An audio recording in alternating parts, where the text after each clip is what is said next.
আপনারা জানেন ইলেকশনের আগে আমি পাবলিকলি একটা বলেছিলাম যে আমাদের ইলেকশন প্রসেস স্টার্ট হয়েছে, তা না হলে হয়তো আমি একটা এনকোয়ারি করতাম বা কিছু করতাম। এবং যেহেতু সেটা আমি দলের পক্ষ থেকে বলেছিলাম এবং দলের কথা এখানে বলা যায় না, তা সত্ত্বেও ট্রান্সপারেন্সি হিসেবে আমরা কিন্তু দলে একটা কমিটি করে দিয়েছিলাম।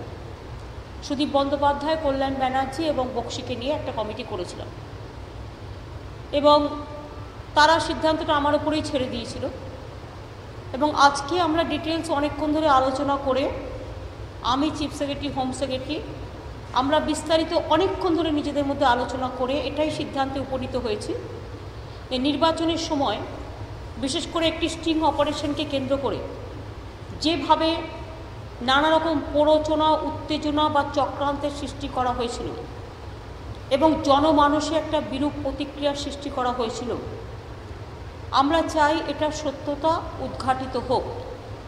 কারণ আমি এখনও বিশ্বাস করি এর পেছনে কোনো চক্রান্ত, কোনো প্ররোচনা কিছু আছে, খুঁজে বের করা দরকার। এবং সেই জন্য আজকে আমি একটা অর্ডার দিয়েছি চিফ সেক্রেটারির কাছে, আমি নোট দিয়েছি, যেটা আমি একটা অর্ডার দিয়েছি যে টোটাল এপিসোড নিয়ে এর পেছনে কি চক্রান্ত, কি ব্যাপার, আসল সত্য কী, টোটাল সত্য উদ্ঘাটিত করবার জন্য আমি এটা পুলিশকে এনকোয়ারি করতে বলেছি। এনকোয়ারি, ইনভেস্টিগেশন, মানে investigation and action according to law. এবং তারপরের বাদবাকিটা আমি চিফ সেক্রেটারির কাছে পাঠিয়েছি। চিফ সেক্রেটারি, হোম সেক্রেটারি, আমরা সবাই মিলে বসেই বাদবাকিটা আমি চিফ সেক্রেটারিকে মানে আমি এটা দিয়েছি। তারপরে উনি কী করেছেন সেটা উনি বলবেন। Investigation will follow inquiry, preliminary inquiry, এটা ক্যালকাটা পুলিশ কমিশনারকে দেওয়া হয়েছে। After the preliminary inquiry and inquiry, if required, মানে investigation and everything else accordance with law যা করার সেটা করণীয় সেটা করা হবে। না, এটা পুলিশের, দেখুন, একটা তদন্ত করতে গেলে প্রশাসনের অনেক কিছু এগিয়ে আসে, অনেক কিছু তাকে ঠিক করতে হয়। সুতরাং এনকোয়ারি করে ইনভেস্টিগেশন অ্যান্ড অ্যাকশন সবটাই করতে বলা হয়েছে, টোটালটাই। It is up to the administration, তারা এখন টোটালটা করবে। এবং চিফ সেক্রেটারি বললেন তিনি অলরেডি অর্ডারও দিয়ে দিয়েছেন। সুতরাং এটা আপনাদের কাছে আমি বলে গেলাম, যেহেতু আমাদের কমিটমেন্ট ছিল, আমি কমিটমেন্টটা রক্ষা করেছি, কারণ সত্যতা উদ্ঘাটিত হোক। অনেকবার আমি দেখিয়েছি নানা ব্যাপারে চক্রান্ত করে নানা রকম বাংলাকে অপমান করার চেষ্টা করা হচ্ছে, এটা আমরা করতে চাই না। আমরা চাই সত্যতা উদ্ঘাটিত হোক।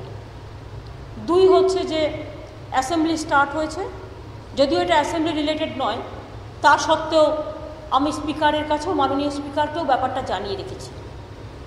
ওনারও পারমিশন নিয়েছি যে আমরা এরকম একটা করছি।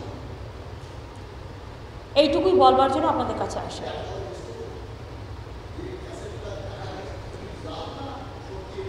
ভাই, এসব ব্যাপার আমি কেন কথা বলবো?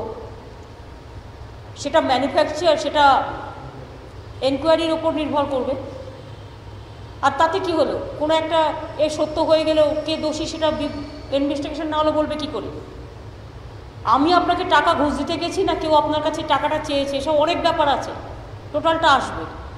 আপনি একটা কাউকে একটা আপনি একটা টিভিতে এনকোয়ারি করতেই পারেন, একটা টিভিতে চ্যানেলে একটা বা মোবাইলে যে কোনো কেউ একটা কথা বলছে, কথাটা কোন প্রসঙ্গে বলেছে, কী প্রসঙ্গে বলেছে সেটা তো দেখতে হবে। তো এর অনেকগুলো দিক আছে। এটা পুলিশ নিরপেক্ষভাবে তদন্ত করবে, যেটা সত্য সেটা উদ্ঘাটিত করবে, কারা কারা এই চক্রান্তের মূলে আছে সেটাও তো দেখতে হবে। এবং সত্যি যদি কেউ দোষী হয় তার বিরুদ্ধে আইনত অ্যাকশন নেবে। এখানে তো টোটালটাই আমরা এতটাই ট্রান্সপারেন্ট। আমরা চাই আসল ঘটনা উদ্ঘাটিত হোক, আসল সত্য উদ্ঘাটিত হোক এবং দোষীরা শাস্তি পাক।